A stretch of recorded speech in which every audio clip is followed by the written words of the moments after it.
You will not marry that woman." Graham Whitmore's voice cut through the dining room like a blade. "He didn't raise it. He didn't need to. She has a child, no money, no name. She is beneath us, Grayson. Beneath everything I've built for you." Grayson sat still for a moment. Then he folded his napkin slowly, placed it beside his untouched plate, and stood up. He looked at his father with eyes that held no anger, just something worse. Quiet certainty. "Then I'm beneath you too, Dad." He turned and walked out. His footsteps echoed down the marble hallway, each one fainter than the last, until the front door closed with a sound that was barely a click but felt like a gunshot. Graham sat alone at the long dining table. The candle still flickered against the polished mahogany. His wineglass sat full untouched. 2 plates of food slowly going cold in a room built for 20 but occupied by 1. That dinner was the last time Graham and Grayson spoke for 11 months. And what happened during those 11 months would destroy everything Graham believed about love, about worth, and about the woman he'd called beneath them. And trust me, when you find out what she did for his son, you won't be the same. Join me as we dive into this powerful story. Before we dive deeper, let me tell you something real quick. My neighbor told me last week that nobody watches long story videos anymore. He said I should just quit. I told him I appreciate the honesty, but I believe in this channel and I believe in you. So, do me a favor. Kindly click on that subscribe button below. Like this video. Share it with someone who needs to hear this story today. Let's prove him wrong together. Thank you. Now, to understand why Grayson made that choice at the dinner table, we need to go back. Way back. Graham Whitmore was not born rich. Not even close. He grew up in a coal town in West Virginia, the kind of place where the sky was always gray and the houses leaned like they were tired of standing. His father drove trucks for the mining company. His mother cleaned rooms at the only motel in town for $6.50 an hour. When Graham was 8 years old, his parents sat him down at the kitchen table. His mother was crying. His father wouldn't look at him. They told him they couldn't afford to stay together anymore. Not couldn't stay in love. Couldn't afford to. The truck broke down. Medical bills piled up.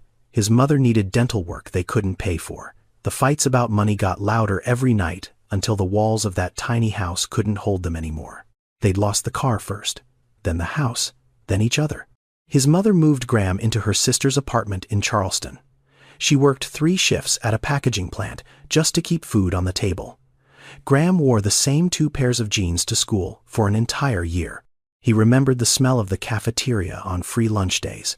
That warm, greasy smell was the best part of his childhood. And he swore right there at 8 years old, sitting on a mattress on the floor of his aunt's spare room, that money would never destroy his family again. He meant it. He meant it with everything he had. By 22, Graham had scraped his way through a state college on scholarships and odd jobs. By 28, he'd talked his way into a real estate firm in Atlanta. By 35, he owned it.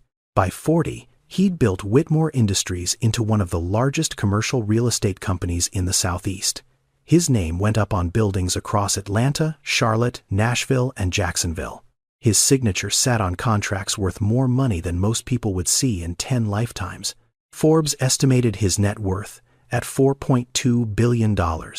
And somewhere in the middle of all that building, Graham married Eleanor Prescott. She was the daughter of a prominent Atlanta family. Old money. The kind of people who had paintings of their grandparents in the hallway and silver that had been passed down for generations. It was by every measure the right match. 2 families joining forces. Stability meeting stability. Graham believed this was how you protected what you'd built. You married within your class. You kept the foundation strong. And for a while, it worked. Eleanor was graceful and warm. She loved Graham not for his money but for his drive, his hunger, his refusal to give up. She gave him a son, Grayson. And for 14 years, they were a family. Then Eleanor got sick. Breast cancer, stage 3. By the time they found it, Graham threw everything he had at it. The best doctors, the best hospitals, experimental treatments that cost more than most people's houses. He flew specialists in from Europe. He built a medical suite inside their home so Eleanor wouldn't have to spend her final months in a hospital. And through all of it, Eleanor's family stayed. Her parents were there every day. Her sisters took turns sitting by her bed. Graham watched them rally around her, and he believed, truly believed, that this was because of the life he'd provided. The wealth, the stability, the resources. He thought that's what held them all together during the worst of it. When Eleanor died, Grayson was 14. He didn't cry at the funeral. He just stood there in his black suit holding his father's hand, staring at the casket like he was trying to memorize something. Graham held his son's hand so tight his knuckles turned white. And in that moment, gripping his boy's small fingers, Graham made a second vow. He would make sure Grayson never experienced what he'd experienced as a child. No financial ruin, no broken home, no gamble. Grayson would marry someone from the right background, the right family, the right class. Love was fine, but love without financial stability was a house built on sand. Graham had watched his own parents' love crumble under the weight of poverty. He'd watched Eleanor's family stand strong because they had resources. The math was simple to him. Money equaled safety. Class equaled permanence. Everything else was a gamble. Graham had built a fortune, but he'd never built the wisdom to know that money couldn't buy what mattered most. Grayson Whitmore was 32 years old, vice president of Whitmore Industries, and completely lost. Not lost in the way people notice. From the outside, he looked like a man who had everything figured out. Tailored suits. A corner office on the 38th floor of the Whitmore Tower in Midtown Atlanta. A title that made receptionists sit up straighter when he walked in. But the title was hollow, and Grayson knew it. Every major decision still went through his father. Every deal, every acquisition, every hire above a certain level required Graham's signature. Grayson could negotiate a $50 million contract, but he couldn't approve a new coffee vendor for the break room without his father's blessing. He was 32 years old and still asking permission. The women were the worst part. Not the women themselves. They were fine, beautiful, polished, accomplished. But every one of them had been handpicked by Graham. The daughter of a real estate developer in Charlotte. The niece of a banking executive in New York. The granddaughter of a senator. Graham would arrange dinners, galas, charity events, and somehow Grayson would always end up seated next to whichever eligible woman his father had selected that month. The conversations were always the same. Where did you go to school? Oh, Vanderbilt, how lovely. What do you do? Oh, you work with your father, how wonderful. Have you been to the Hamptons this summer? The words changed, but the rhythm never did. It was like a business meeting with better wine. Grayson went on these dates because it was easier than fighting, but he never called any of them back. He never felt anything. Not a spark, not a flutter, not even curiosity. Just a dull, hollow politeness that exhausted him more than 12-hour workdays ever could. His penthouse in Buckhead was beautiful. 3,000 square feet of floor-to-ceiling windows, Italian marble, and designer furniture. And it was the emptiest place Grayson had ever been. The refrigerator held bottled water and old takeout containers. There were no photos on the walls, no books on the coffee table, no sign that anyone actually lived there. It was a showroom, not a home. Some nights, Grayson would stand by the window looking out at the Atlanta skyline. All those lights, all those lives, and feel a loneliness so deep it sat in his chest like a stone. On those nights, he'd think about his mother. He remembered her near the end. Thin and pale in the hospital bed Graham had set up in their home. She'd taken Grayson's hand one afternoon when the light was golden and soft through the curtains. Her grip was weak, but her eyes were sharp, clear, like she was looking straight through him into the man he'd become. Promise me something, baby. Anything, Mom. Find someone who makes you laugh at 6 a.m., not someone who looks good at 6 p.m. Grayson had promised. He'd been 14. He didn't fully understand what she meant then. But now, 18 years later, standing in his empty penthouse, surrounded by expensive nothing he understood perfectly, and he was failing her. Every woman his father chose looked incredible at 6 p.m. Not one of them had ever made him laugh at 6 a.m. Grayson had spent his whole life following his father's blueprint. He was about to tear it up. It started with the house. Not a mansion, not a penthouse, A townhouse. A modest two-bedroom, slightly run-down townhouse in Kirkwood, a neighborhood on the east side of Atlanta where the streets were lined with old oaks and the porches had rocking chairs and the dogs knew each other by name. Kirkwood was not Buckhead. It was not where Whitmores lived. That was exactly the point. Grayson didn't tell his father. He found the listing online, paid cash from his personal savings, and moved in on a Saturday morning in March. He didn't hire movers. He rented a truck and did it himself, or tried to, because the truth was, Grayson Whitmore had never moved anything heavier than a briefcase in his entire life. He was standing in the driveway, wrestling with a box that was clearly too heavy for one person, his shirt already soaked through with sweat, when he heard a voice from behind the fence next door. "You need a hand. Or you just enjoy wrestling with cardboard." Grayson turned around. A woman was standing at the chain-link fence that separated the 2 yards. She had deep brown skin, dark eyes, with a spark of amusement in them, and her hair was pulled up in a messy bun on top of her head. She wore a faded t-shirt with old paint stains on it and cut-off shorts. Her hands had the kind of calluses you get from actual work, not from the gym. And on her hip sat a little girl, maybe 5 years old, with 2 puffball ponytails and chocolate ice cream smeared across half her face.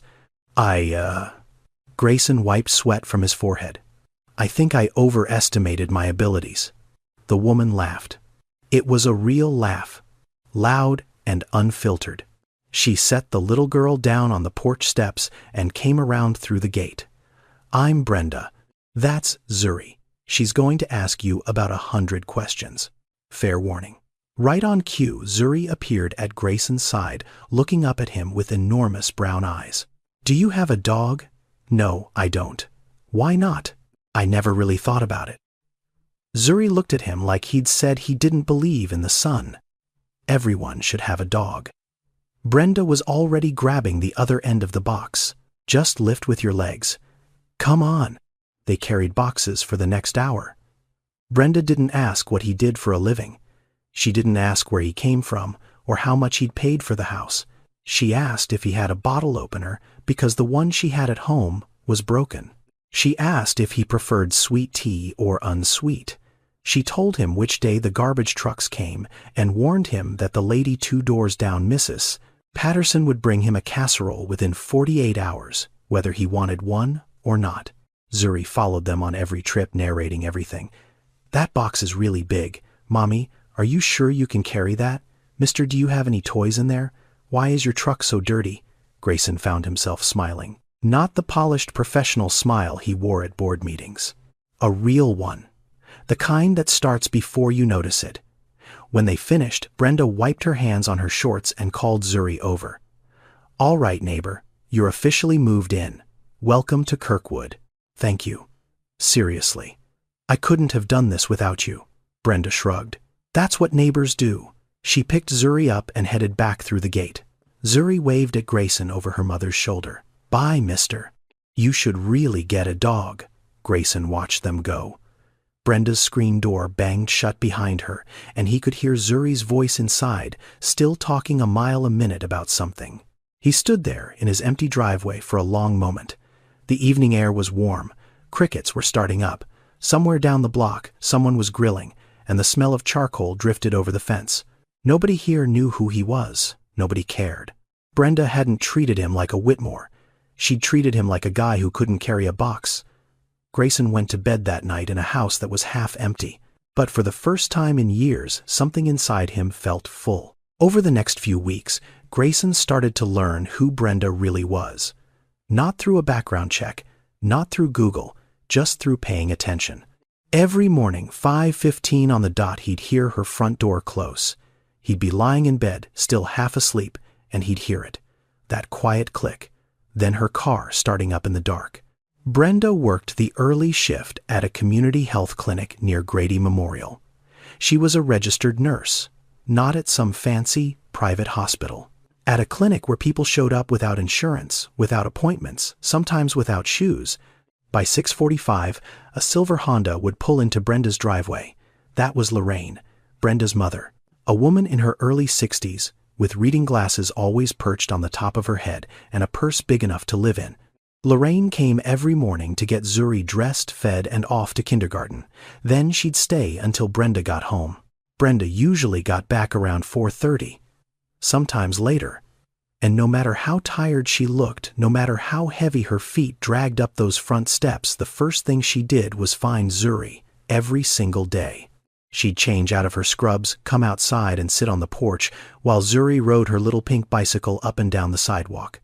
Some evenings Brenda could barely keep her eyes open, but she was there. Grayson learned the rest in pieces. Small conversations over the fence, a comment here, a sentence there. One evening he was watering the patch of dirt he was pretending was a garden when Brenda came outside with 2 glasses of lemonade. She handed one over the fence. "You're drowning that dirt, you know." "I'm hoping something grows anyway," she laughed. They stood there for a while, quiet and comfortable. Then Brenda said something that stayed with him. Zuri's dad left when she was 3. Just packed a bag one Tuesday and said he needed to figure himself out. That was 2 years ago. He hasn't figured out a phone call since. She said it, matter of fact. No bitterness, no tears. Just a statement of truth, like telling someone the weather. "Does he help out at all?" Grayson asked carefully. "No, no child support. No visits, nothing. I stopped expecting it a long time ago." Grayson was quiet. He didn't know what to say. In his world, problems got solved by writing checks. This wasn't that kind of problem. Over time, he pieced together the numbers. Brenda made about $52,000 a year, good money by most standards. But in Atlanta, with rent eating up nearly half of that, plus student loans from her nursing program, plus childcare costs on the days Lorraine couldn't come, plus food and gas and clothes, for a growing 5-year-old, $52,000 didn't stretch the way people thought it did. And here's something worth knowing. In the United States, there are nearly 11 million single-mother households. 11 million. Black single mothers earn on average about 68 cents for every dollar a white man earns in the same job. Childcare in Atlanta averages over $900 a month. 900. That's more than some people's rent. So when we talk about single mothers struggling, we're not talking about people who made bad choices. We're talking about a system that makes it nearly impossible to do it all alone. And yet millions of women do it, every single day. Brenda was one of them. She didn't complain. She didn't ask for pity. She went to work. She came home. She raised her daughter. She mowed her own lawn. She fixed her own leaky faucet with a YouTube tutorial and a wrench she borrowed from Mrs. Patterson down the street. She helped her neighbors. She checked on Lorraine. She packed Zuri's lunch every night before bed, always with a little note tucked inside. Grayson knew this because Zuri told him, "Mommy writes me notes in my lunch. Today it said, 'I'm her sunshine.'" Zuri beamed when she said it like it was the greatest treasure in the world, and maybe it was. One evening, Grayson sat on his back porch after Brenda and Zuri had gone inside. The light in their kitchen was on. He could see Brenda moving around, cleaning up, getting things ready for the next day. Always getting ready for the next day. She never stopped. And a thought settled into Grayson's mind so clearly it almost startled him. She wasn't struggling because she was weak. She was surviving because she was stronger than anyone he'd ever met in a boardroom. 2 weeks after Grayson moved in, Brenda's front steps gave up. The bottom board had been soft for a while, and one morning it just cracked clean through. Lorraine nearly twisted her ankle stepping on it. Grayson saw the whole thing from his kitchen window. Before he could think it through, he was at her door. "I can fix that for you." Brenda looked at him. Then she looked at the steps. Then she looked back at him. "Have you ever fixed a step before?" "No." "But how hard can it be?" Brenda crossed her arms. Famous last words. She let him try. She even lent him her toolbox, which was better organized than anything Grayson had ever owned. He spent 2 hours on those steps. He measured wrong twice. He bent 3 nails. He hit his thumb so hard he saw stars. The final result was a step that was functional, but looked like it had been installed during an earthquake. Zuri walked out, studied it with her hands on her hips like a tiny building inspector, and said, "My mom could do it better. And she's a nurse." Brenda burst out laughing. Not a polite laugh. Not the kind of laugh women did at cocktail parties when someone told a mediocre joke. This was a full, unguarded, throwing her head back kind of laugh. It was loud and unpolished, and it was the most honest sound Grayson had heard in years. He stood there with a sore thumb and a crooked step and thought, I want to hear that sound every day. After the steps, something shifted. Zuri decided that Grayson was hers now. Every afternoon after kindergarten, there'd be a knock on his door. 3 small knocks, always in the same pattern. Grayson would open it, and Zuri would be standing there, backpack still on, hair slightly coming undone from whatever style Lorraine had put it in that morning. Can I come in every day? Same question, same enormous brown eyes. Lorraine would appear behind her, apologetic. Zuri, baby, leave the man alone. But Grandma, he doesn't have a dog. He needs company. Grayson started keeping juice boxes in his fridge. He didn't even drink juice. He bought them because Zuri liked the apple ones. He told himself it was just being a good neighbor. He told himself it was just convenience. He told himself it didn't mean anything. But every afternoon he started listening for those 3 little knocks. And when 4 o'clock came and he hadn't heard them yet, he'd feel something drop in his chest. Something uncomfortably close to disappointment. One afternoon, Zuri was sitting on his couch, drawing with crayons he'd bought specifically for her visits, though he'd never admit that when she looked up at him and said, Are you sad? Grayson blinked. What? You look sad sometimes, like when you sit on your porch at night. He didn't know what to say. A 5-year-old had just seen right through him. All those business associates, all those women his father had paraded in front of him, all those people who supposedly knew him. None of them had ever asked that question. Not once. Sometimes I am, he said quietly. Zuri nodded, like this was a perfectly reasonable answer. Then she went back to her drawing. A minute later, she tore the page out and handed it to him. It was 3 stick figures. A tall one, a medium one, and a tiny one. That's you, that's Mommy, and that's me. Grayson looked at that drawing and something cracked open inside him. Something he'd been holding shut for a very long time. That Friday, Brenda knocked on his door around 6. Hey, I made too much food. You want to come eat? I hate leftovers. Grayson knew she hadn't made too much food. Brenda measured everything carefully.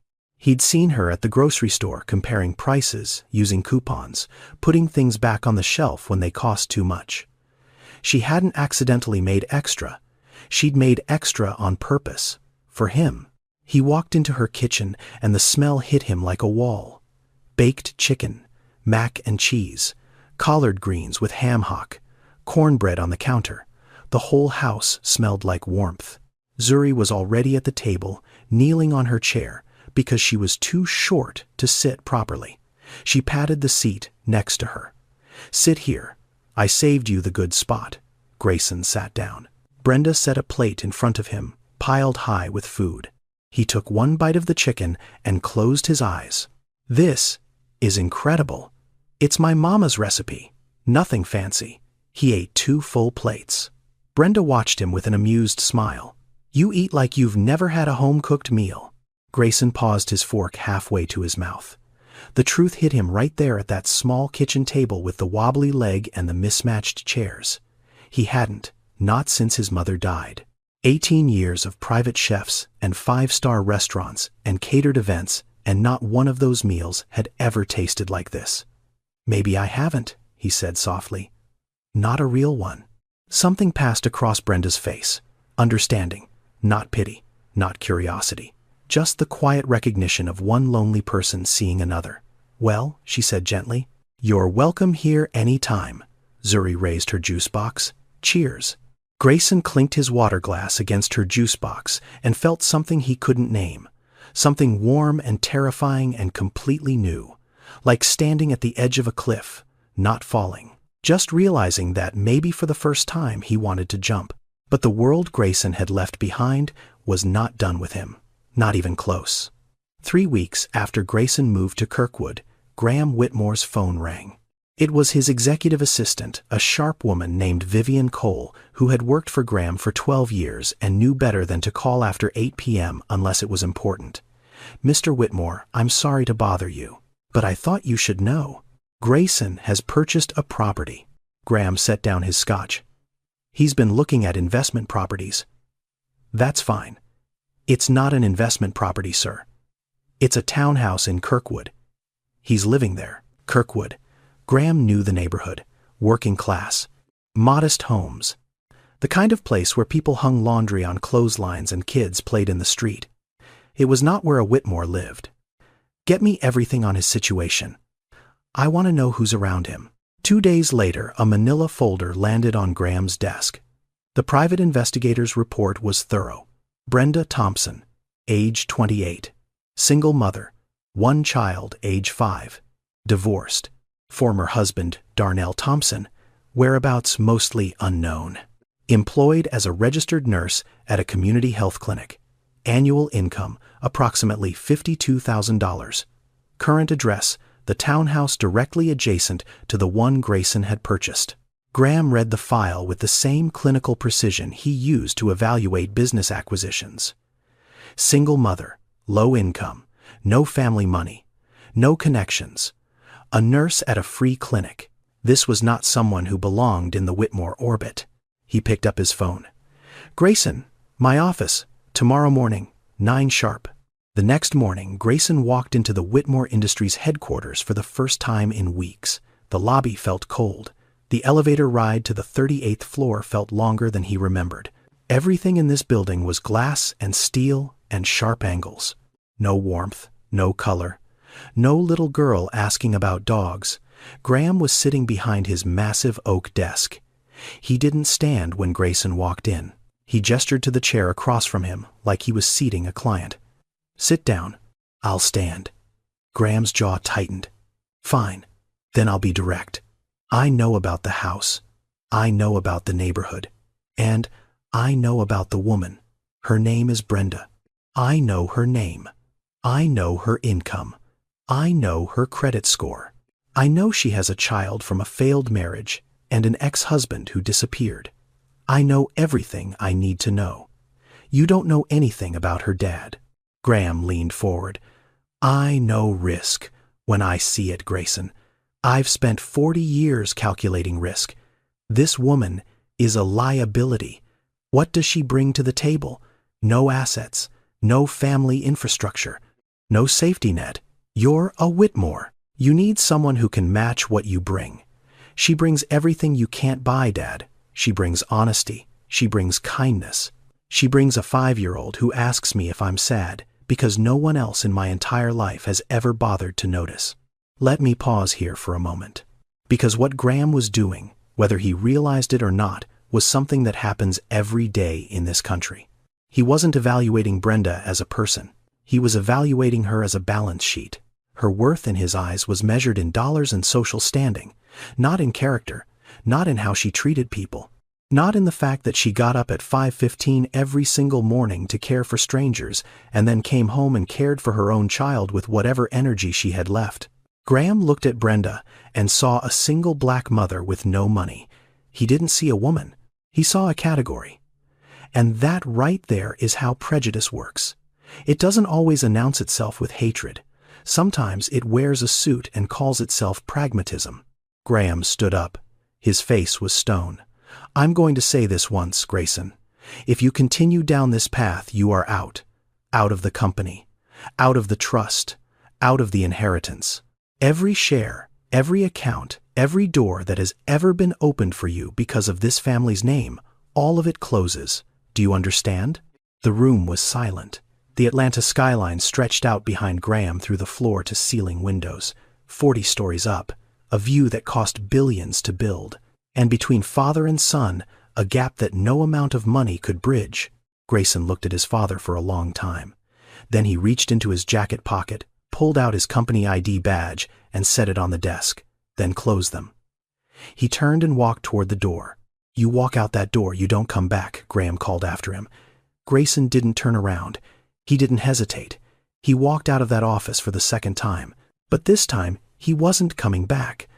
The consequences came fast, faster than Grayson had expected. By Monday morning, his corporate credit cards were declined. He found out at a gas station standing at the pump with his car half full, watching the screen flash card, declined in bright red letters. He had to pay with cash. He barely had enough.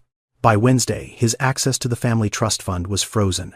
An email from the family's attorney, formal, cold, per the directive of Graham A. Whitmore. All distributions from the Whitmore Family Trust to Grayson E.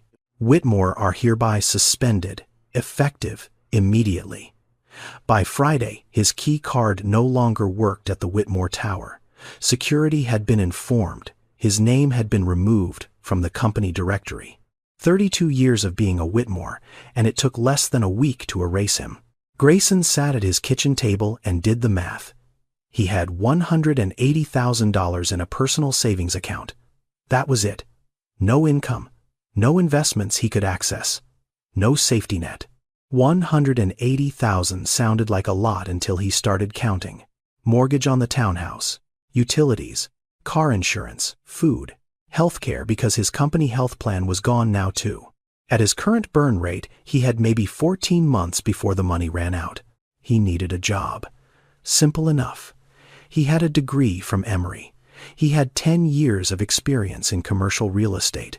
He knew the Atlanta market inside and out. Hiring managers should have been fighting over him. But the Whitmore name worked differently now. It wasn't a door opener anymore. It was a warning sign. Grayson sent his resume to 9 real estate firms in Atlanta. 2 of them responded. Both said the same thing in different words. We appreciate your interest, but we're not in a position to move forward at this time. Translation: we're not crossing Graham Whitmore. Not for his son, not for anyone. No one would touch him. And then there was the other problem. The quieter one. The one that embarrassed Grayson more than he wanted to admit. He didn't know how to live. He didn't know how to cook. His first attempt at making pasta resulted in a kitchen full of smoke and noodles stuck to the bottom of a pot like cement. He didn't know how to do laundry. He turned 1 load of whites pink because he'd thrown in a red t-shirt he'd bought at a Kirkwood yard sale. He didn't know which day the electricity bill was due. He didn't know how to unclog a drain. He didn't know the price of milk. He had managed $50 million deals. He could not manage a grocery list. And through all of this, Brenda was right next door. Kind, warm, completely unaware. She knew him as Grayson, the new neighbor. The guy who was bad at fixing steps and didn't own a dog. She knew he used to work in real estate and was taking a break. That's what he'd told her, taking a break. As if losing your entire identity was something you did on purpose. He hadn't told her the truth. Not about his father, not about the money, not about the name on the buildings downtown. He told himself he was protecting her. He told himself it was too complicated to explain. He told himself the timing wasn't right. But the real reason was simpler and harder to admit. He was afraid. Afraid that if Brenda knew who he really was, she'd look at him differently, the way everyone else did. And he couldn't bear that. Not from her. For the first time in his life, Grayson Wellington Whitmore was ordinary, and it terrified him. It was Brenda who noticed first. She came over one morning to return a measuring cup she'd borrowed and found Grayson standing in his kitchen, staring at a pan of eggs like they'd personally betrayed him. The eggs were black on the bottom. Smoke was curling up toward the ceiling. The smoke detector was beeping. And Grayson was just standing there, spatula in hand, looking defeated. Grayson, the eggs, I know. They're on fire, I know. Brenda walked past him, turned off the stove, opened the window and fanned the smoke with a dish towel. Zuri appeared in the doorway, still in her pajamas, holding her stuffed bunny. Even I can make eggs, Zuri said. And I'm 5. Brenda bit her lip to keep from laughing. Then she looked at Grayson, really looked at him, and saw something she hadn't expected. He wasn't just bad at cooking, he was lost. The kind of lost that goes deeper than a burned breakfast. Okay, she said, rolling up her sleeves. We're fixing this, right now. She went home and came back with a carton of eggs, butter, salt, and a non-stick pan. Zuri followed, climbing up onto the kitchen counter like she owned the place. And for the next hour, Brenda taught Grayson how to cook eggs. Not fancy eggs, just eggs, scrambled. She showed him how much butter to use, how to keep the heat low, how to stir gently instead of attacking the pan like it owed him money. Low and slow, she said. That's the secret. You can't rush eggs, Grayson. They'll punish you. He laughed. She laughed. Zuri ate 3 pieces of toast and offered commentary from her perch on the counter. More butter, mister. Mommy always says, more butter. It was the most normal morning Grayson had ever had, and it was the beginning of something he didn't expect. Over the next 2 weeks, Brenda became his teacher. Not formally, not on purpose. It just happened naturally, the way neighbors help neighbors. One evening, she found out he had no system for tracking his money. No budget, no spreadsheet, nothing. He was just spending until the number in his bank account went down and then feeling anxious about it. Brenda stared at him. You don't have a budget. I've never needed one before. Everyone needs a budget, Grayson. That's like saying you've never needed to breathe before. She pulled out her old laptop, the screen slightly cracked in one corner, and opened a spreadsheet she'd built for herself. It was color-coded, rent in red, groceries in green, Zuri's expenses in purple, savings in blue, every dollar accounted for. This is what I use, she said. It's simple. Income goes here, fixed expenses here, variable expenses here. And this column, this is the most important one. This is what you pay yourself first. Pay myself first. Before you pay rent, before you pay anything, you take a percentage and put it somewhere you won't touch it. Even if it's just $50, that's your emergency fund. That's your safety net. Because life doesn't wait until you're ready to throw something at you. And here's something worth understanding. Financial literacy, the basic ability to manage your own money, is not taught in most schools. Nearly 60% of Americans live paycheck to paycheck, not because they're irresponsible, because no one ever sat them down and showed them how money actually works. Budgeting isn't complicated, but if nobody teaches you, it might as well be calculus. Brenda learned it the hard way, through overdraft fees and late payment penalties, and one terrifying month when she had $11 in her account and 6 days until payday. She built her system out of necessity, and now she was sharing it with a man who used to oversee projects worth more than most neighborhoods. Grayson sat there looking at her spreadsheet, and a thought struck him so hard it almost hurt. He had managed billion-dollar projects. He had overseen budgets that had more zeros than he could count, but he had never, not once, managed his own money. Someone else had always done it. Accountants, financial advisors, his father's team. Grayson had never paid a utility bill in his life. He'd never compared prices at a grocery store. He'd never felt the specific anxiety of watching his bank balance drop and knowing there was no safety net underneath. I feel stupid, he said quietly. You're not stupid, Brenda said firmly. You just never had to learn this. There's a difference. Now you're learning. That's not stupid. That's brave. She spent the rest of the evening building him his own spreadsheet.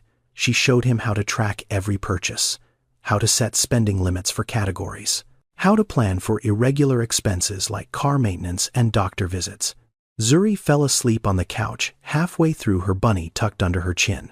At one point, Grayson shook his head and said, How do you do all of this? Work full-time, raise Zuri, manage every dollar, and still show up for your neighbors. How Brenda closed the laptop and looked at him.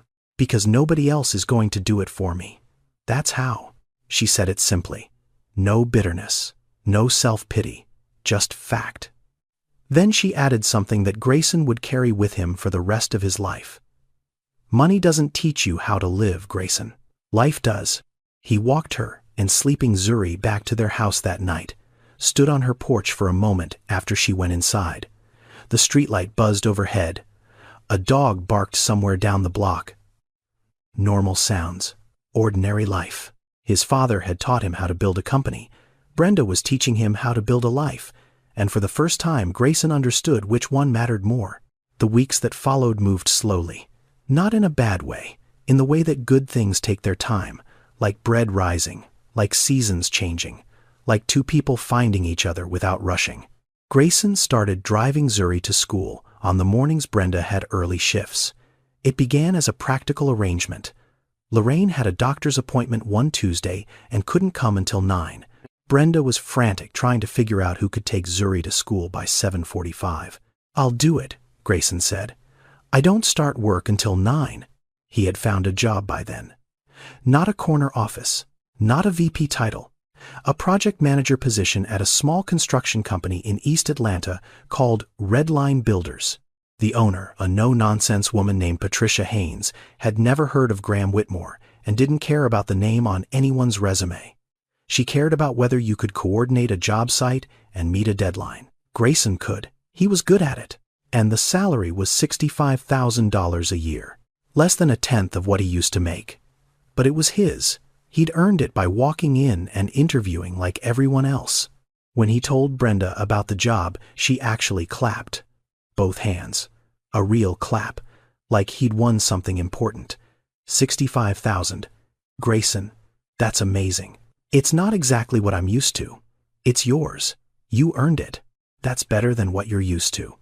So on that Tuesday morning, Grayson drove Zuri to kindergarten in his car, which was now a used Honda Civic he'd bought for $8,000 cash. Zuri sat in the back in her booster seat, narrating the entire drive. "Turn left here. No, the other left. Mommy goes this way. Do you know my teacher's name? It's Miss Angela. She has a turtle. His name is Franklin." When they pulled up to the school, Zuri unbuckled herself and grabbed her backpack. Then she turned to Grayson. "Are you picking me up too? If your mom says it's okay, she will. I'll tell her you were very responsible." Grayson watched her run into the school, puffball ponytails bouncing. The teacher at the door looked at him curiously. "You must be Zuri's. I'm a friend of her mom's." Zuri turned around and yelled across the courtyard, "That's Grayson. He burns eggs, but he's getting better." After that, Grayson drove Zuri to school every Tuesday and Thursday. It became routine. And routine, Grayson was discovering, was something he'd never had before but desperately needed. Then came the night everything shifted. It was 11:30 on a Wednesday. Grayson was reading on the couch when his phone rang. Brenda's name on the screen. Grayson. Her voice was tight. Controlled, but barely. "Zuri has a fever. 103.4. It won't come down. I need to take her to the emergency room, but my car won't start." He was at her door in 90 seconds. Brenda was holding Zuri wrapped in a blanket. The little girl's face was flushed, her eyes glassy, her body limp against her mother's chest. She looked so small. "Let's go," Grayson said. "Nothing else. Just let's go." He drove to Children's Healthcare of Atlanta. Brenda sat in the back with Zuri in her lap, whispering to her, stroking her forehead. Grayson drove carefully, but fast, his knuckles white on the steering wheel. At the hospital, they waited. That's what emergency rooms are. Waiting rooms. They sat in plastic chairs under fluorescent lights, surrounded by other worried parents and crying children, and the smell of antiseptic.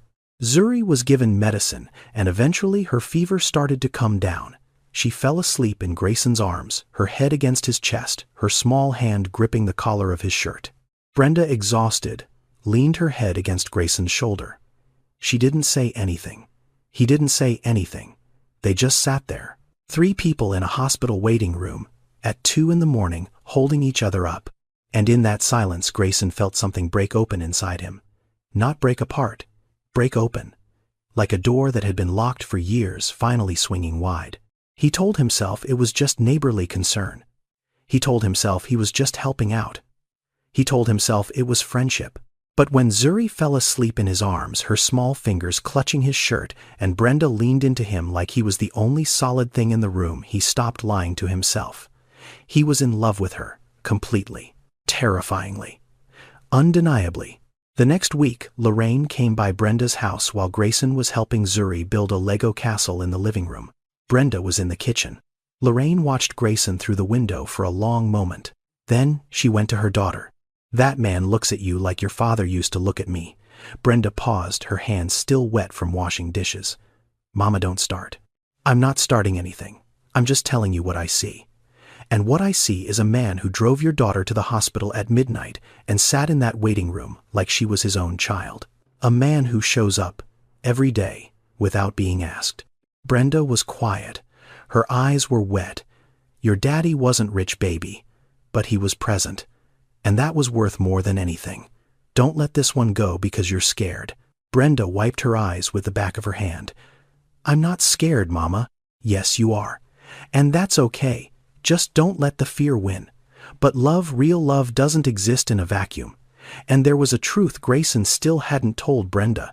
A truth that could destroy everything. It happened on a Thursday evening. The air was warm. Spring was turning into summer. Grayson asked Brenda to walk with him to the small park at the end of their street. Zuri was with Lorraine. The fireflies were just starting to come out, blinking on and off in the darkening trees like tiny heartbeats. They walked side by side, their hands brushed. Brenda didn't pull away, neither did Grayson. After a while, he took her hand. She let him. They sat on a bench near the old oak tree at the center of the park. For a few minutes, they just sat, listening to the crickets, watching the fireflies, being still. Then Grayson said, Brenda, I need to tell you something, and I need you to hear all of it before you say anything. She turned to look at him. His face was serious, more serious than she'd ever seen it. Okay. He took a breath, a long one. My last name isn't just Whitmore. It's Whitmore, as in Whitmore Industries, as in Graham Whitmore's son, as in the buildings downtown with my family's name on them. Brenda's hand went still in his. I was the vice president of the company until a few months ago. I had a trust fund, a penthouse in Buckhead, and more money than I knew what to do with. My father cut me off because I chose to be here, in Kirkwood, near you. He paused. Brenda hadn't moved. Her face was unreadable. I didn't tell you because I wanted you to know the real me. Not the name, not the money, just me. And I know that's not a good enough reason. I know I should have told you sooner. I'm sorry. The silence lasted 10 seconds. It felt like 10 years. Then Brenda pulled her hand away. So everything we had, she said, and her voice was quiet, but it had an edge. Like a blade, it was built on a lie. No, Brenda, no. Everything was real. You let me teach you how to budget. You sat at my kitchen table and let me show you a spreadsheet while you used to manage billions of dollars. You let me think you were just some guy who was down on his luck. I was down on my luck. I am down on my luck. You chose this, Grayson. That's not the same thing. I didn't choose to be a single mom making $52,000 a year. I didn't choose to count every dollar. You walked away from money. I never had it to walk away from. Do you understand how different that is? He did. He felt it hit him right in the chest. And Zuri. Brenda's voice cracked. You let my daughter get attached to you. She draws pictures of you. She asks for you every morning. What happens when your daddy snaps his fingers and you go running back to your real life? What do I tell her then? I'm not going back. This is my real life. How do I know that? How do I trust that you've been lying to me since the day we met? And here's something important to understand about trust. It doesn't break all at once. It cracks, slowly, one hidden truth at a time. And once those cracks spread far enough, it doesn't matter how good the intentions were, the foundation is damaged. Grayson had lied for what he believed were the right reasons. He wanted Brenda to see him as he was, not as his net worth. That impulse came from a genuine place. But the road to broken trust is paved with good intentions.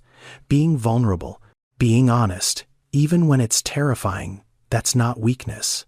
That's the strongest thing a person can do in a relationship. And Grayson had waited too long. Brenda stood up from the bench. Tears were running down her face, but she wasn't sobbing. She was holding herself together the way she always did, quietly, with her jaw set and her shoulders straight. I need space, Grayson. I need to think. Brenda, please, don't. Just don't. She turned and walked away. Her footsteps were steady on the gravel path. She didn't run. She didn't look back. She just walked. And Grayson sat on that bench and watched her go, the fireflies still blinking around him like nothing had happened. The park was empty. The bench was cold. And Grayson understood for the first time what his father must have felt when his mother walked away. Except this time, it was his own fault. Brenda walked into her house and closed the door behind her. quietly, the way you close a door when you're trying to hold yourself together. The hallway was dark. Zuri's shoes were by the mat, the little pink ones with the butterflies. Lorraine had left the kitchen light on and a note on the counter. She ate all her peas tonight. First time ever. Miracle child, love you, baby. Brenda stood in that kitchen for a long time. She didn't move. She just stood there with her hands flat on the counter breathing. She'd been here before. This exact feeling. This hollow sinking weight in her chest. Like the floor had dropped out from under her and she was falling, but no one could see it. Darnell had done this to her. 3 years ago. He'd stood in this same kitchen, leaned against this same counter, and told her he needed to go find himself. Like he was a set of lost car keys. Like the woman standing in front of him holding their daughter wasn't enough of a reason to stay. She remembered the details. She always remembered the details. The way he'd already packed his bag before the conversation started. The way he wouldn't look at Zuri, who was playing on the living room floor, clueless. The way he'd said, "I still love you, Bren," as he walked out the door like love was just a word you said on your way out instead of a reason to stay. Brenda had rebuilt everything after that, alone. She'd picked up extra shifts. She'd found the apartment in Kirkwood. She'd learned to fix things herself because she couldn't afford to pay someone. She'd taught herself to budget down to the dollar. She'd kept Zuri fed and clothed and loved and whole, even when she herself felt broken into pieces so small she couldn't find them all. She had promised herself one thing after Darnell left. Never again. Never again would she let someone close enough to blindside her. Never again would she trust someone with the parts of her that couldn't survive another blow. And then Grayson had walked in, with his burned eggs and his crooked steps and his way of looking at Zuri like she was the most important person in any room. He had slipped past every wall Brenda had built, quietly, gently, without her even noticing until it was too late. And now, this. She wasn't angry that he was rich. She didn't care about the money. She was angry because he'd let her believe something that wasn't true. He'd let her stand in her kitchen and teach him how to track his expenses while he used to sit in boardrooms worth more than her entire neighborhood. He'd let her think they were on equal ground, and they never were. But was that really what hurt, or was it something deeper? Brenda sat down at the kitchen table, the same table where she'd taught Grayson about budgets, the same table where Zuri drew pictures every afternoon. She put her head in her hands and cried, not loud. Quiet tears, the kind that come when you're too tired to make noise. She didn't hear Lorraine come in, but suddenly her mother was there, a warm hand on her back, the sound of the kettle being filled, 2 mugs set on the table. Lorraine didn't ask what happened. She just made tea and sat down. She'd raised a daughter.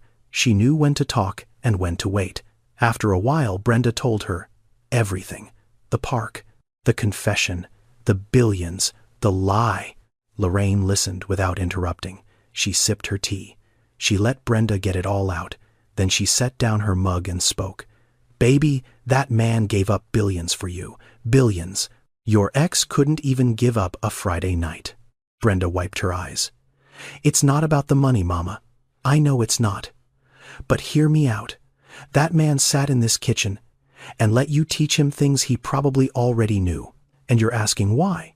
So I'm asking you to think about that. Why did he do it? Because he was lying to me. Or because he was afraid. Brenda looked at her mother. Baby, I'm not telling you to forgive him. That's your choice and nobody else's. But I'm asking you to think about why he lied. Was it to hurt you? Did he gain anything from it? Or was he afraid that the moment you found out who he really was, you'd look at him the way everyone else does? Like a bank account with legs. Brenda was quiet. The tea was getting cold. Your daddy lied to me once, Lorraine said softly. Did I ever tell you that? Before we got married, he told me he'd finished high school. He hadn't. He'd dropped out at 16 to work at the plant to help feed his brothers. He was embarrassed. He thought I wouldn't love him if I knew. What did you do? I was mad. Real mad. For about a week. Then I realized something. He didn't lie because he was dishonest. He lied because he thought the truth would make me leave. And that fear, that's not deception, baby. That's a wound. Brenda stared at the table, at the ring stain from Grayson's coffee mug, at the spot where Zuri had scratched the surface with a crayon, at all the tiny marks of a life built in this kitchen. Grayson had lied. That was true. But he hadn't lied to take something from her. He'd lied because he was terrified of losing the only place where he was just Grayson, not a Whitmore, not a billionaire's son, just a man who burned eggs and couldn't fix a step and drove her daughter to school on Tuesday mornings. Lorraine stood up, kissed Brenda on the forehead. "Get some sleep, baby. Things look different in the morning." Brenda didn't call Grayson that night, or the next.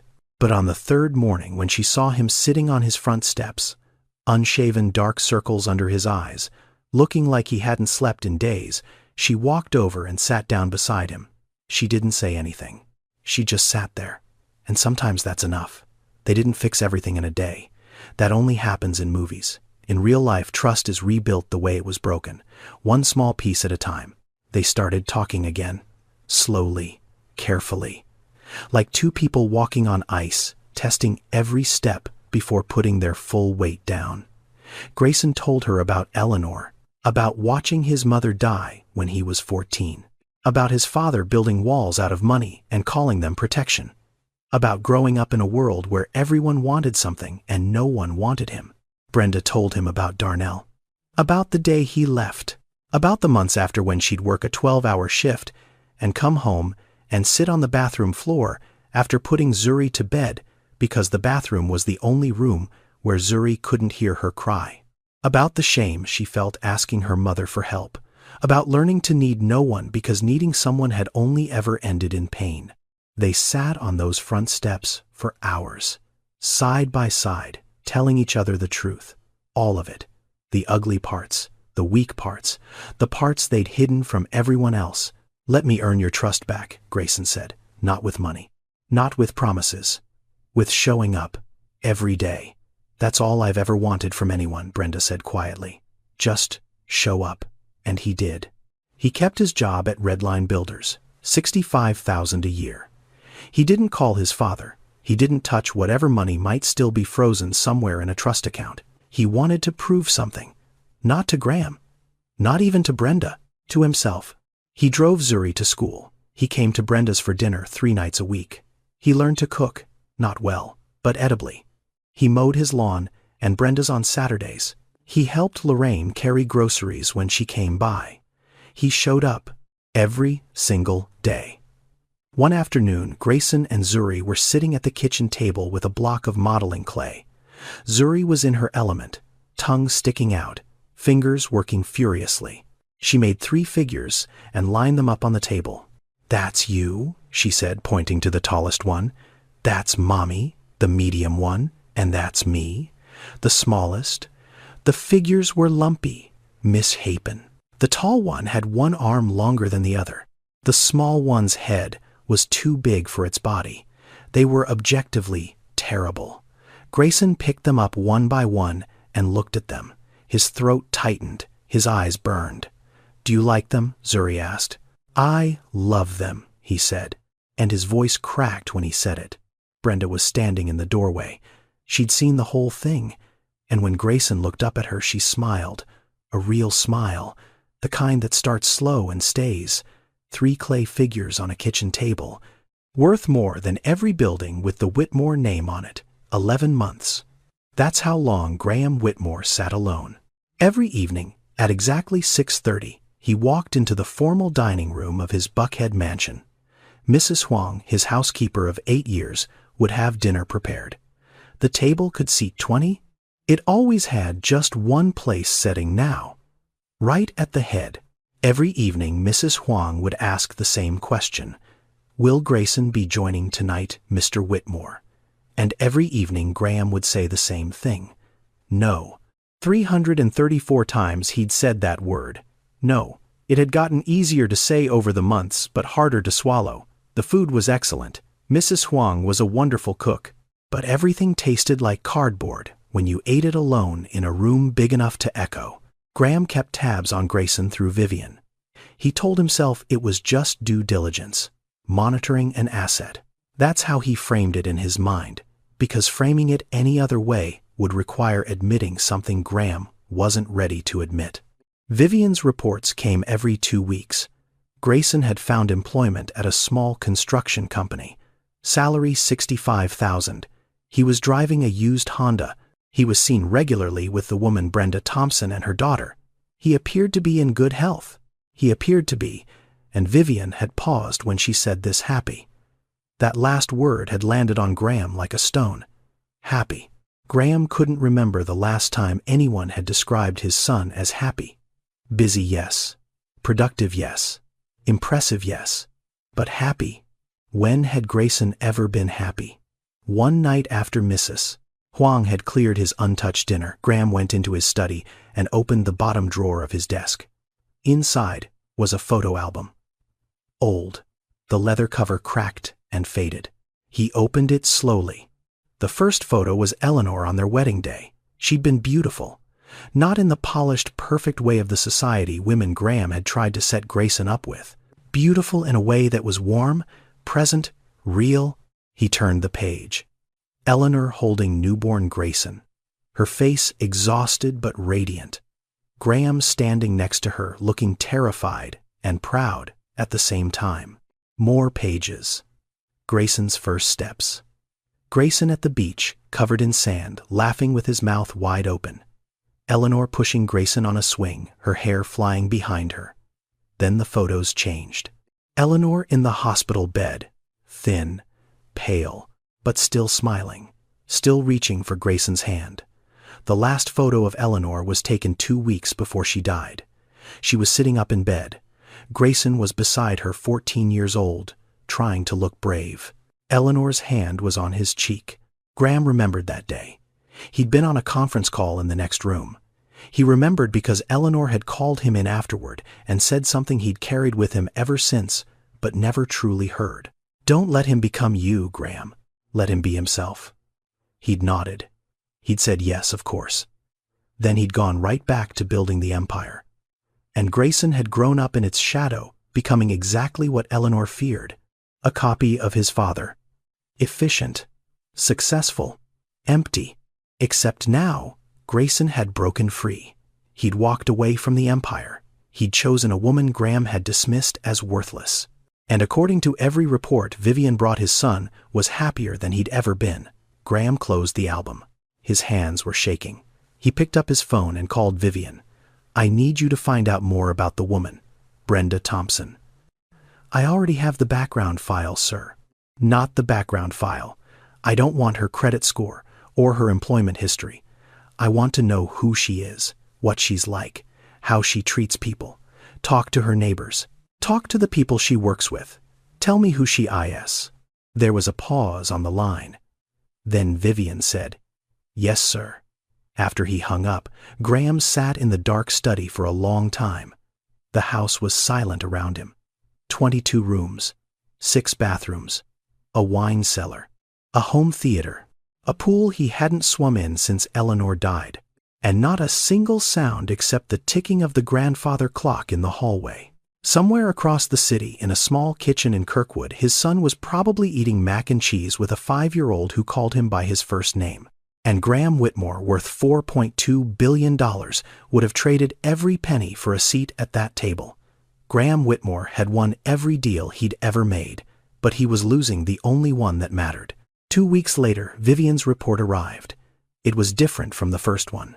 No credit scores, no financial data, just observations, descriptions, stories people had told about Brenda Thompson. Her co-workers at the clinic said she was the first person to volunteer for the shifts nobody wanted, holidays, weekends, the overnight when the waiting room filled up with people who had nowhere else to go. She never complained. She brought donuts on Fridays. Her neighbors said she checked on Mrs. Patterson, the elderly woman down the street, every single day, brought her groceries when the weather was bad, fixed her mailbox when it fell off the post. The kindergarten teacher said Brenda was the most involved parent she'd seen in 15 years of teaching. She came to every event. She read to the class once a month. And the little notes she packed in Zuri's lunch were something the other kids had started asking about. Why doesn't my mom write me notes? One child had asked. Graham read the report twice. Then he set it down and stared out the window at his perfectly manicured lawn. He'd been wrong. Not partially wrong. Not wrong about the details. Wrong about everything. The next Saturday morning, Graham did something he hadn't done in 40 years of wealth. He drove himself. No driver. No security. Just Graham, in a car that cost more than most of the houses on the street he was headed to. He parked 3 blocks from Grayson's townhouse. Close enough to see. Far enough not to be noticed. He turned off the engine and sat there. It was 10 in the morning. The street was alive with the kind of noise that expensive neighborhoods never had. Kids riding bikes. Someone's music playing from an open window. A man washing his car in the driveway, waving to a jogger passing by. Then Graham saw them. Grayson was in his front yard, trying to fix a section of the chain-link fence between his house and Brenda's. He was doing a terrible job. The fence leaned to one side like it was tired, but he kept working, wiping sweat from his forehead, measuring and remeasuring. Brenda was in her yard, watering the small garden she'd planted along the fence line. Tomatoes, peppers, herbs. She was wearing an old t-shirt and shorts, and she was humming something Graham couldn't hear through the closed car windows. And Zuri. Zuri was everywhere, running between both yards, talking to the cat next door, spinning in circles on the sidewalk until she got dizzy and fell on the grass laughing. Graham watched. He couldn't look away. Then it happened. Zuri tripped on the edge of the sidewalk. She went down hard knees first and let out a cry that cut through the morning air. Brenda turned immediately, dropping the hose. But Grayson was closer. He was there in 3 steps. He scooped Zuri up like she weighed nothing, her legs dangling, her face buried in his shoulder. Let me see, Grayson said, sitting on the porch step with Zuri on his lap. Her knee was scraped, a little blood, not serious. But she was crying the way kids cry. Big tears. End of the world tears. Grayson carried her inside. A minute later, he came back out with a wet cloth, a box of Band-Aids, and of all things, a popsicle. He cleaned Zuri's knee gently. Put the Band-Aid on with more care than Graham had ever seen anyone handle anything. Then he handed her the popsicle. Zuri sniffled, took a bite, looked down at the Band-Aid. Is it the one with the dinosaurs? The one with the dinosaurs? She smiled through her tears. Okay, I'm brave now. Brenda was standing behind them, her hand on Grayson's shoulder. Not helping, not taking over, just there. Graham sat in his car and felt tears running down his face. He couldn't remember the last time he'd cried. Maybe at Eleanor's funeral. Maybe not even then. His son was kneeling on a porch, putting a dinosaur Band-Aid on a child who wasn't his, treating her scraped knee like it was the most important thing in the world. And in that moment, it was.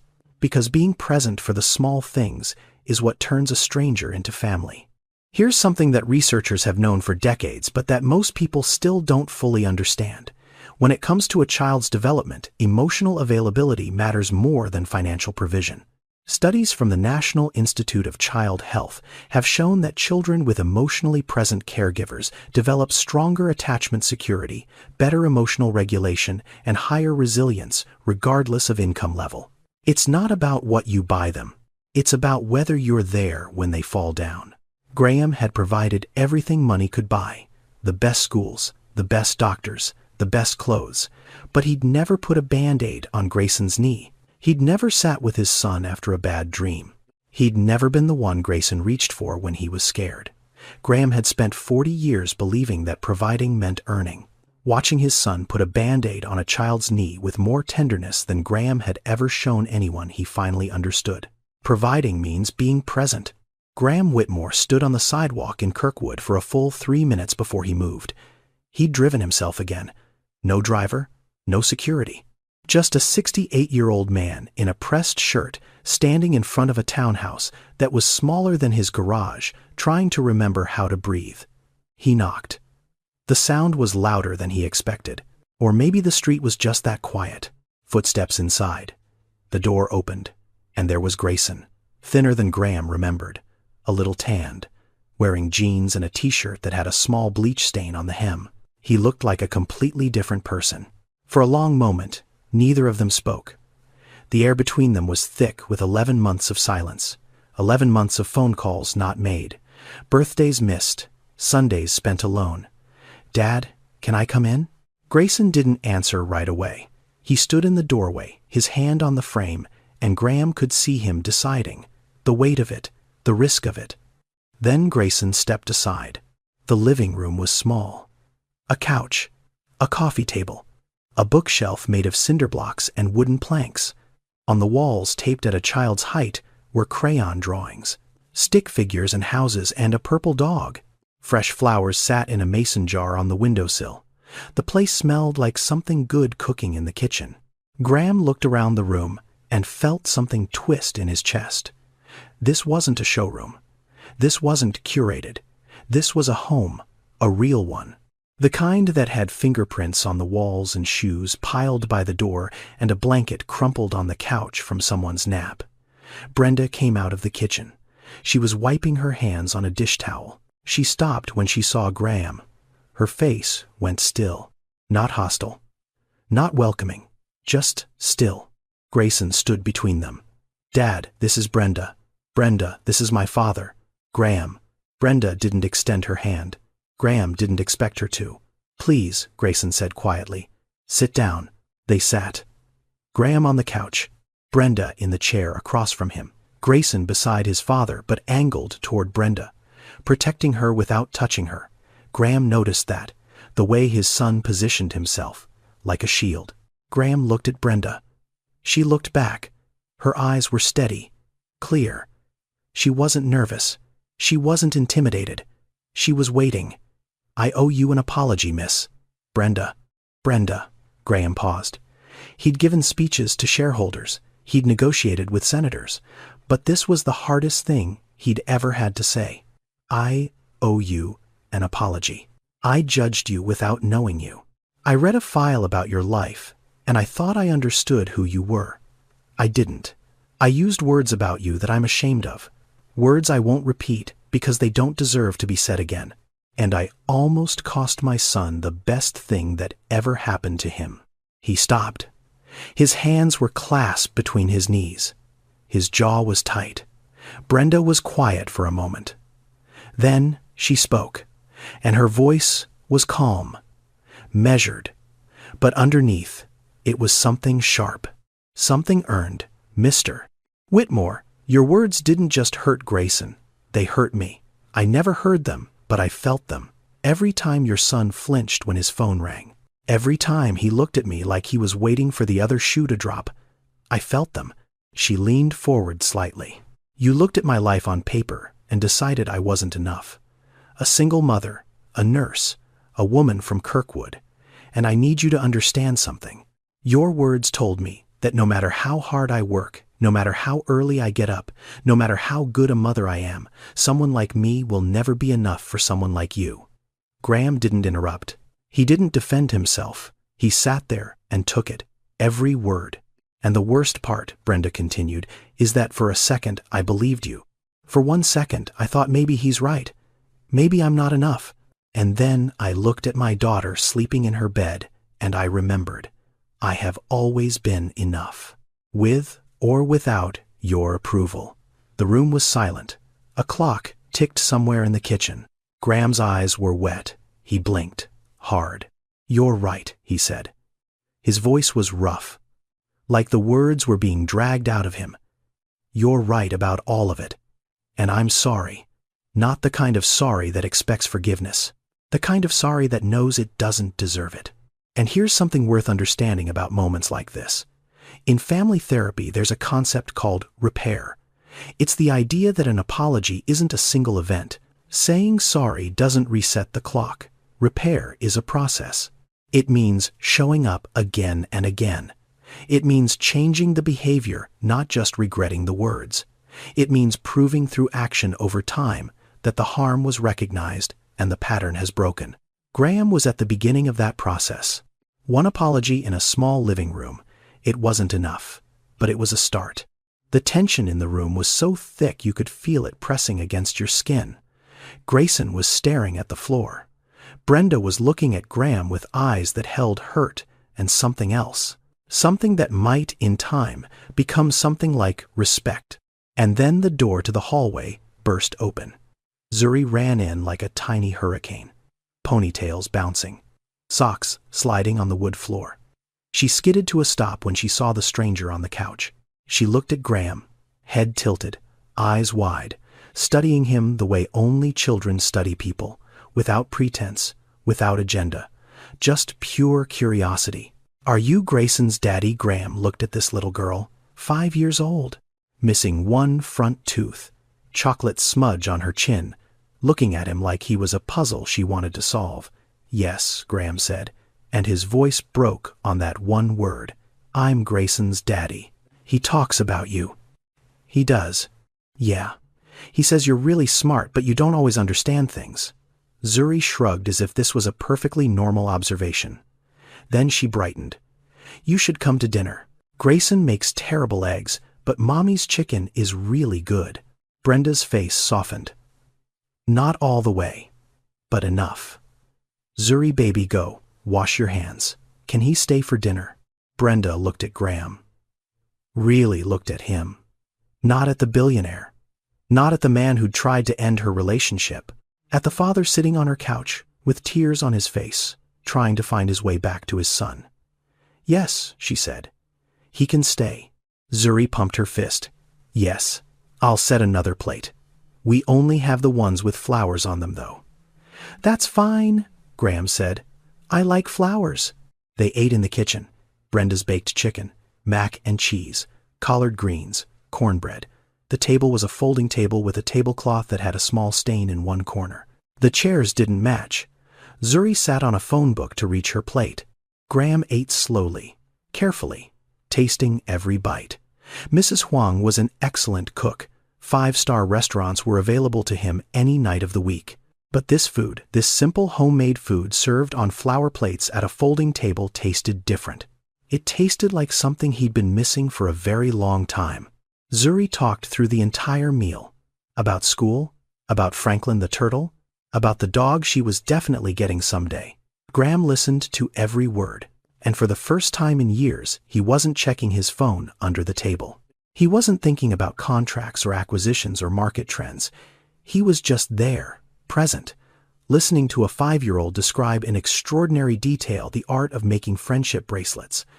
That evening, Graham Whitmore ate baked chicken at a folding table in a kitchen smaller than his closet, and it was the best meal he'd had in 11 months.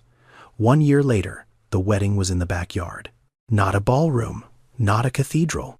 The backyard of the Kirkwood townhouse, with string lights hung between the fence posts and folding chairs borrowed from the church down the street. Brenda wore a simple white dress, not designer, not custom, a dress she'd found at a consignment shop in Decatur for $85. It fit her perfectly. She looked beautiful, not because of the dress, because of the way she smiled when she saw Grayson waiting for her under the old oak tree. Zuri was the flower girl. She took the job extremely seriously. She walked down the aisle, which was really just the garden path, dropping petals with the focus of a surgeon. When she reached the front, she whispered to Grayson, "I didn't spill any." Graham stood beside his son. He was wearing a suit, but not the power suit he wore to board meetings. A simple, gray one. His eyes were red before the ceremony even started. The guest list was small.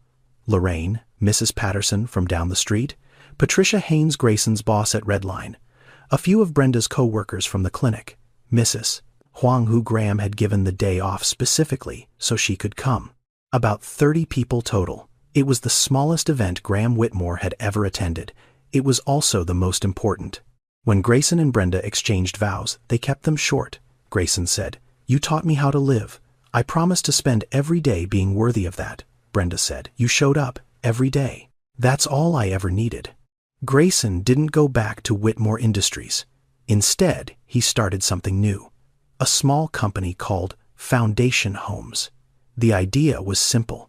Use his knowledge of commercial real estate to build affordable housing in neighborhoods that needed it most. Small homes, solid construction, fair prices. The kind of houses where families like Brenda's could actually build a life without drowning in rent. Graham invested. Not because it was his son's company, because for the first time Graham saw a Whitmore project that wasn't about profit margins. When someone asked him why he backed a company that would never make him rich, Graham said, "It's the first smart investment I've made with my heart." Brenda kept working at the clinic. She didn't quit. She loved her patients. She loved the work. And she believed, as she always had, that showing up for people who needed help was not just a job. It was a calling. Graham started coming to dinner every Sunday. He'd pull into the Kirkwood driveway in his car that cost more than the house, carrying a bottle of wine and sometimes a chess set. Zuri had decided she wanted to learn chess. Graham was delighted to teach her. 3 months later, she beat him. Graham stared at the board, then at Zuri, then back at the board. "Checkmate, Grandpa G," Zuri said, grinning so wide her missing tooth showed. Graham leaned back and laughed. A real laugh. The kind that comes from somewhere deep. The kind he hadn't made in years, maybe decades. "Rematch next Sunday," he said. "Only if you practice," Zuri replied. Brenda and Grayson watched from the kitchen doorway. Grayson put his arm around Brenda. She leaned into him. And for a moment, everyone was exactly where they were supposed to be. Grayson didn't inherit a company. He built something better. A family. On a Sunday evening in October, 4 people sat on the front porch of a small townhouse in Kirkwood, Atlanta. The air was cool. The leaves on the old oaks were just starting to turn. The kind of evening where the light goes golden and everything feels slower and softer and more real. Zuri was sitting on the top step, telling a long story about how Franklin, the classroom turtle, had escaped from his tank, and the entire kindergarten class had spent 20 minutes looking for him. He was under Miss Angela's desk the whole time. He's really sneaky for a turtle. Brenda was in the rocking chair, her feet tucked under her, a cup of tea warming her hands. She was laughing. Not the tired laugh of someone who'd worked a 12-hour shift, which she had. The real one. The one that came from a place that was full. Graham sat in the other chair. He was listening, actually listening, not waiting to speak, not checking his watch, just present. His jacket was folded on the railing. His sleeves were rolled up. He looked 10 years younger than he had a year ago. And Grayson. Grayson sat on the porch railing watching all of them. His wife, his daughter, his father, together. In a house that cost less than the watch Graham used to wear. And he thought this is what mom meant. Find someone who makes you laugh at 6 a.m. He'd found her. And she'd given him so much more than laughter. She'd given him a life worth waking up for. The world will always try to tell you who you should love. Marry rich, marry up, marry someone who looks right on paper. And maybe sometimes that works. But this story isn't about what looks right on paper. It's about what feels right in your bones. Brenda Thompson didn't have a trust fund. She didn't have a family name that opened doors. She had a 5-year-old daughter, a nursing degree she'd paid for with double shifts, and a heart so big it had room for a broken man who showed up on her doorstep one Saturday morning, unable to carry a cardboard box. She wasn't a liability. She was the answer. And Grayson Whitmore didn't lose his inheritance. He gained something his inheritance could never buy. A home that smelled like baked chicken on Sunday evenings. A little girl who called him by his first name and beat his father at chess. A woman who loved him, not for what he had, but for who he was willing to become. Single mothers are not beneath anyone. They are the strongest people walking this earth. They work harder. They love fiercer. They build more with less than most people could imagine. And if anyone ever tells you that a woman raising a child alone is not enough, look them in the eye and tell them they don't understand the meaning of the word. Sometimes the person your family says is beneath you is the one who lifts you higher than you've ever been. Thank you for watching. If this story touched you, please like, share, and subscribe. See you in the next one. Love you. And one last thing before you go. This story is a work of fiction. The names, the characters, the events, all of it is entirely made up. Any resemblance to real people or real situations is purely coincidental. But the feelings are real. The message is real. I wrote this story because I grew up watching people get judged for things they couldn't control, where they came from, how much money they had, whether they had a partner or raised their kids alone. I've seen single mothers work harder than anyone I know and still get looked at like they're not enough, like they're missing something, like their family isn't complete. It is complete. You are complete. If you're a single mom watching this right now, or a single dad, or anyone who's ever been told you're not good enough because of your circumstances, hear me. You are enough. You always have been. The people who can't see that are the ones who are missing something, not you.